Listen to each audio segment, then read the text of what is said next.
We're going to talk about burnout today. Good morning, happy Monday. It's Katie coming at you here with my coffee. This morning I put my collagen powder in it with some half and half, and then I just frothed it up with my frother, and it is just hitting the spot today. So I've been getting a lot of questions about burnout lately. I've done a bunch of posts and asking my communities about burnout. I've been a pediatric nurse for the last 22 years.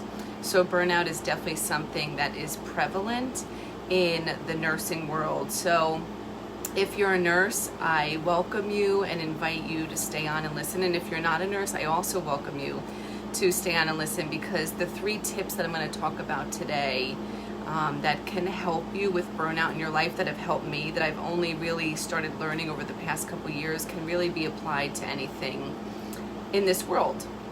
So one of the first tips somebody asked me in one of my questionnaires lately is, what are some tips that you can give us to hopefully help prevent burnout? So the first tip we're going to talk about today is boundaries. Good old boundaries. All right, so what are boundaries? I did a live on this recently where I talked about people that have pools in their backyard. And if you have a pool in your backyard, the law is that you have to have a fence around your pool. There are boundaries, and they're set there for safety reasons. Similar to living our lives and our work lives, we have to set boundaries around our work lives for the safety. I really think it's for the health and wellness of our mind, body, and spirit.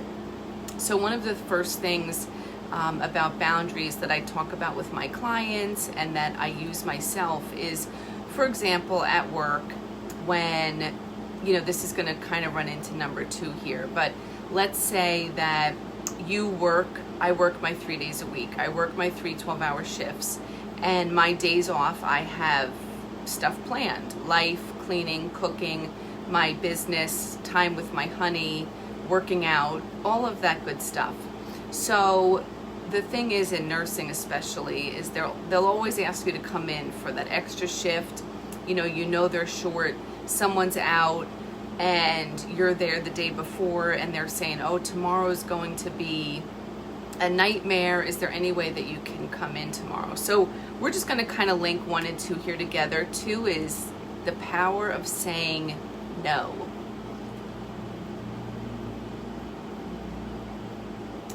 No is a complete sentence, by the way.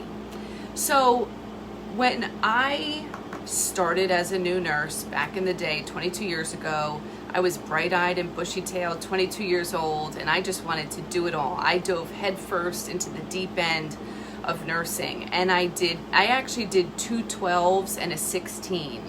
Yes, I did 7A to 11:30 every week.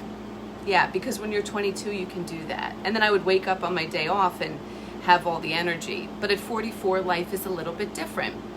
So the thing is that back in the day, I would say yes to every overtime shift. And then we started doing home care through our hospital, and I was doing lots of home visits.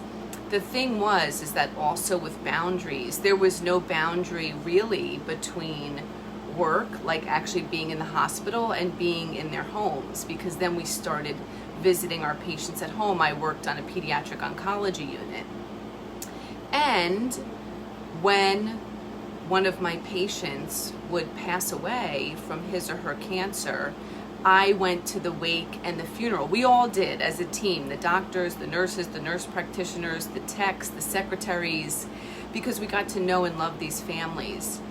Unfortunately, there was no boundary between work, their home, their death. And so it started to take a toll emotionally on me and mentally, but I didn't know how to stop doing that, because I had been to this one's funeral and that one's funeral. And so I just kept on going and going and going. And the thing is that sometimes when we're in that, we don't realize that it's having a negative effect on us, because we think we're doing good, and we're being there for our patient's family and their friends and their siblings, these people that we've grown to know and love over the past couple years. but it's hard to see what it's doing to you. I love that saying that, like, when you're inside the jar, you can't read the label. When you're in it, you can't really see maybe how it's affecting you. So it was only when I started to feel the burnout from attending every wake and funeral that I started realizing that it wasn't good for me mentally and emotionally. I wanted to remember my patients, vibrant and alive and playing in the playroom and talking and laughing. And so for those moments, it was better for me to stay at home, pray for them, pray for their family, send a card, message them. But for me, I had to set up that boundary in my life to protect myself, because I was continuing to work as a nurse on that unit with more and more children with cancer and blood disorders. So that's first thing about boundaries, and that's one way to prevent, hopefully, burnout. I think that I almost wonder, do you think burnout is inevitable? That's a really good question in the nursing world. I want to say that it is, in a way, inevitable, because we're in the business of caring for people and you're constantly pouring into others. So if you don't learn how to refill your cup, I believe it is inevitable. But that's why I help people with burnout, because I experienced it myself, a very deep and dark burnout about 8 years ago in my nursing career and also in my life, right? Because I'm not separate as a nurse as I am as a human being. Like, I am one. I am Katie Carroll, and I am all of the things to myself. But if I'm burnt out in one area, it's definitely going to affect another area. So the second tip I have today is learning how to say no. Anybody else have a hard time with that? Oh yeah, people pleaser. Yes, right here. So, no is a complete sentence. But the thing is, when your boss comes up to you and says, Katie, can you come in tomorrow for an extra shift? You're not going to go, no. I mean, maybe you are, but that's not me. Usually we follow it up with some kind of, I really wish I could, but I was like going to go for a massage. And it's like, I guess I could just cancel my massage. And it's like, why? Why cancel the massage? Right? That's your day off. That's your time to do something for yourself. But what if it's something like, well, I have a dentist appointment, but I guess I could just schedule. It's just my cleaning. I'll just schedule it for another time. I'll just come in and make the money. You're ignoring your dental health. What if you just had no plans and it was a day off because you haven't had a day off in a while where you didn't have any plans? So learning how to say no has helped me. And a trick that I use when people ask me to do things, whether it's at work, in life, is the power of the pause. And I love this, the power of the pause. Because sometimes it's very hard. Let's say when you're at work and you're mid-shift and things are crazy and your boss comes up to you.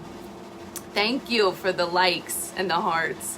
When people come up to you and say, Katie, we need you tomorrow. It is going to be like crazy busy. Is there any way you can come in? And you feel like you don't know what to say in that moment, right? Here it is, the power of the pause. You just take a deep breath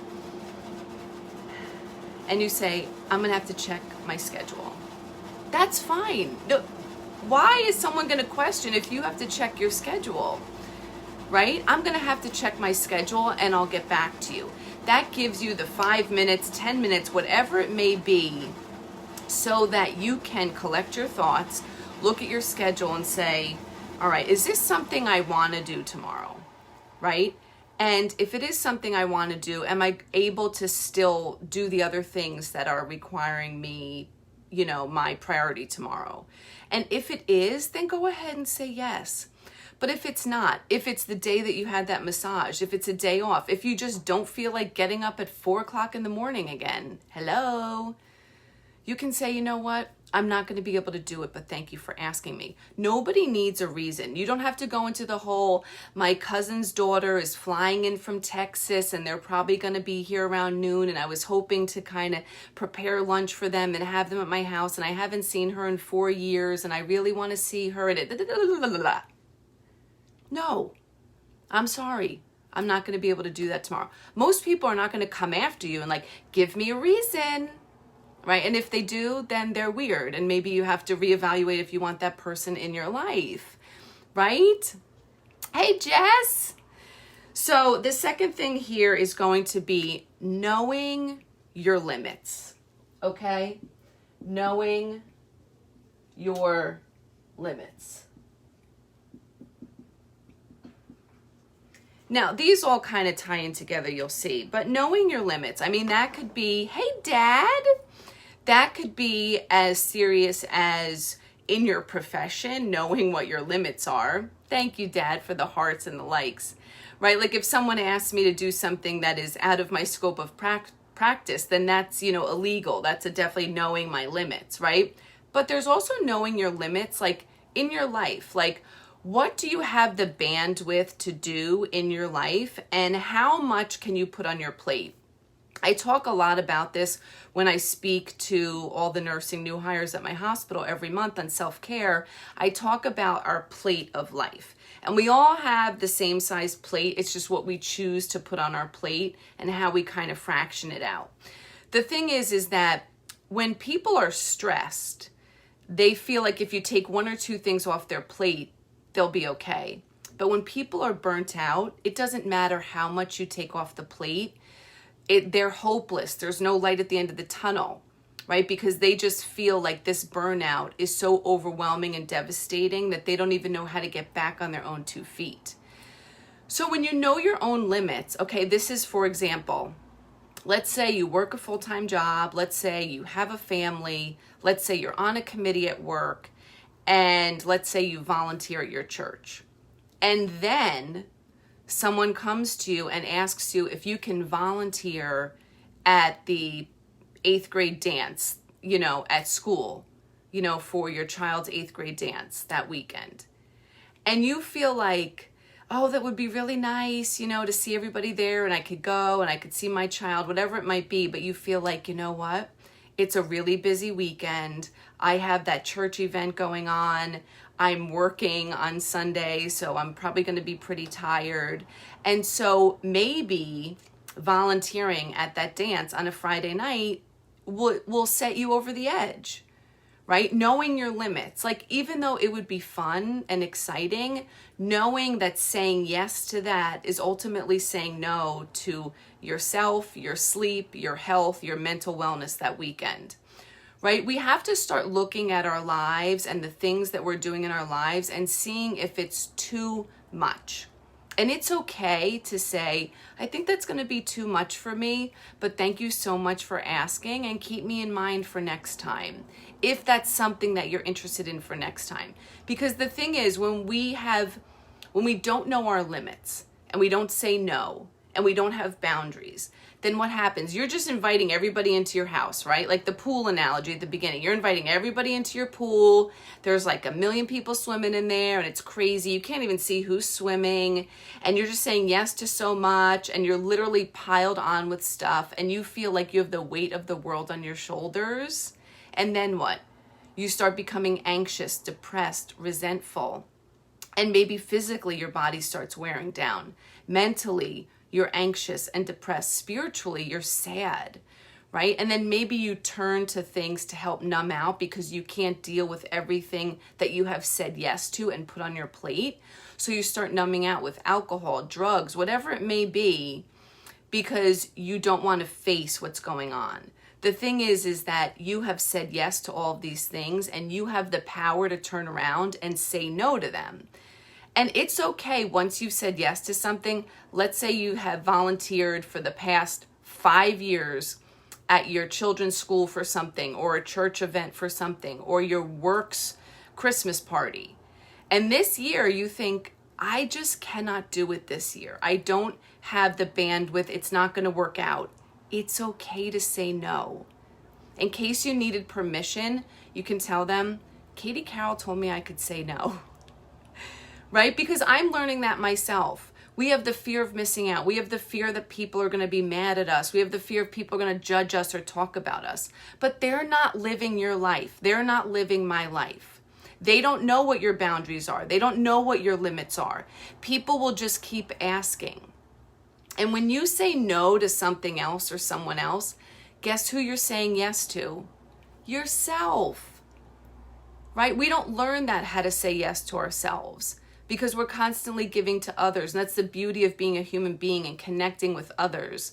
And we love that. We love to dote on our family and our friends and our communities. But we have to remember that we are also allowed to dote on ourselves every once in a while and to say yes to ourselves by saying no to something else. So these are some of my best tips for learning how to battle the burnout. And if you have any questions, you can always let me know, and you can come over to my website, katiecarrollcoaching.com. I'm so excited. I have a 4-week coaching boot camp that's up, and I also have a 6 weeks to nurse yourself back to health for all my nurses out there. So come on over to my website. You can schedule a free discovery call with me. You can jump in to one of the coaching programs. I would absolutely love that. You can drop me a message below here. Send me a message privately if you'd like. You can find me everywhere at Katie Carroll Coaching. Thank you so much for listening, and I'll see you guys soon. Have a great day.